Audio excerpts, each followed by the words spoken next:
Не е тајна дека роднини на пациенти кои се лекуваат од коронавирусот во градовите во внатрешноста седат како придружба во собите каде се хоспитализирани нивните блиски роднини, тврди поранешниот министер за здравство доктор Арбен Таравари.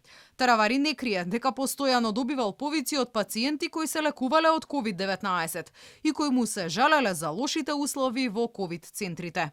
Тие што имале пациент или некој близок роднина кој што бил во таа болница се третирал, каков бил третманот. А јас, како лекар, не како политичар, секојдневно имам јавување на луѓе кои што се третираат во болниците во Македонија, кои што се жалат дека, ви велам, нема основни медицински материјали.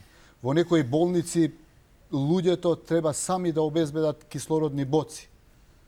Во одредени ситуации се жалат дека третманот во 2-3 различни болници е различен. Замислете, вие се уште во Македонија немаме унифициран протокол за третман на пациенти со COVID-19. Тие што се лекувале или нивни блески што биле во тие болници во инфективно, во Гостивар, во Тетово, во Кичево, во Струмица, знаат. Тие знаат, ова што го кажуваме е доволно. Оти и ние имаме информации дека таму циркулираат луѓе, дека слободно излегуваат и влегуваат, дека хаос е.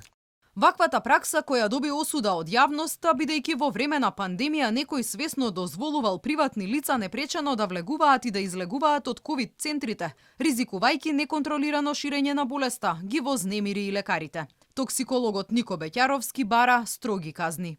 Континуирано присуство на цивилни невработени лица внатре во ковид центрите е свесно загрозување на јавното здравје. За вакво злодело казната не може да биде само разрешување на надлежните во Тетовската болница.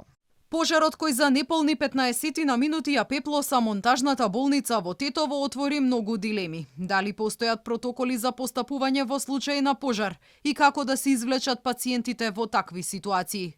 Министерот за здравство Венко Филипче на ова прашање не даде конкретен одговор.